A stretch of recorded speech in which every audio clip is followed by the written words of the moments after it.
استاد کارش یه جودا کار میکنیم همین روسیه استاد شبونه کار میکنیم بعد استاد همین شبونه میگیم چی خیلی واریانت هست میگن نماز تهجد بخونیم بعد همونجا برادر قدیم کار میکنه خش اهل علم میگه رنگ مور اهل علم نیست استاد میگه او نماز تهجد معنوش همینه که باید تو خوری ای خوب بخیز با بخونی آخر میگم ما خوریم وقت نمیخونیم باز بدوریم شانس بخونیم میگه درست نیست استاد همین گفتم پرسین درست هست نیست برای این برادر یعنی یک معنای گپش درست است لیکن شما از تهجد خواندن من کردگیش نادرست است. مثلا یک آدم من سمینی شبانه کار میکنه آدم خوب نمیره لیکن یک امکانیتی دو رکعت نماز خواندن دارد خواندن گیرتون برادر شرط نه که برای تهجد درست است که تهجد از کلمه همین میجه زدن گرفته شدگی است یعنی یک بار آدم خوار آورد و یک بار خوبش برد بعد خیزد اگر این فضیلتش دیگر است در اینجا هم قلبتون حاضر هم یک بار تمام اعضاهاتون آرام گرفت راحت کرد وقتی نماز میخونه اون نماز لذتش دیگر است. لیکن یا آدمی که شب خواب نمیرد سمینی کاری شبانه هست یا اینکه رژیمش ویران شده یا چخیره که شد که امروز خواب کرد شب بیدار است ما یکون نمیگویم که تو نماز نخوان او نماز شب است تهجد نگودم نماز شب یعنی قیام اللیل یعنی نماز شب است میشد یعنی خواندن گرد یعنی نماز درست نیست گفته نمیشد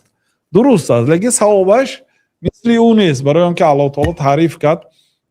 آنهایی که بعد اینکه خوابشون میبرد از خواب شیرین میخزن تتجافى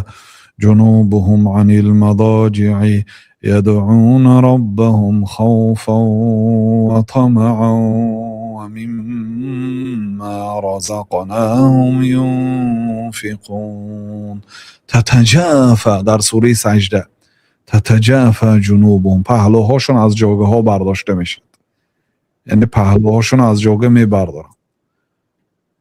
یدعون ربهم بعد خیسته دعا میکنن پروردگارشون از الله تعالی میپرسن دعا میکنن الله تعالی تعریف کرد این گونه آدمای تهجد خوان را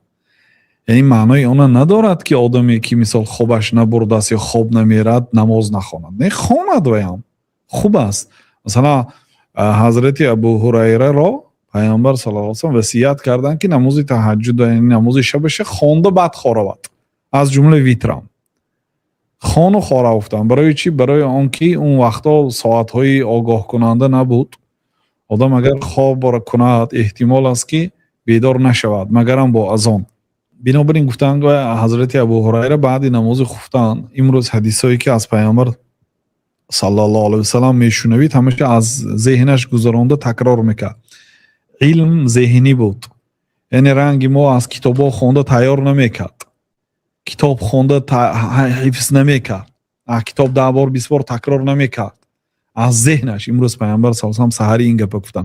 وقتی نماز پیشی این گپ گفتن بعد عصر این گپ گفتن گفته هر گپایی که شنید 5 بار 10 بار 15 بار تا تونستنش تکرار میکرد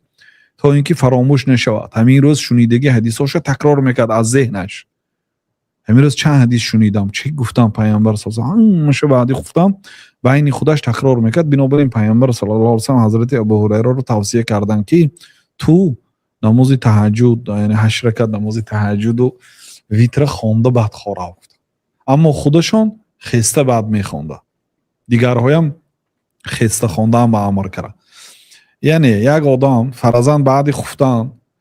2 رکعت سنتی خفتن خواند و با 8 رکعت نماز شب خواند و با ویتر خوانده خواب رفت خوب است چون که میدوند که نمیتوند خسته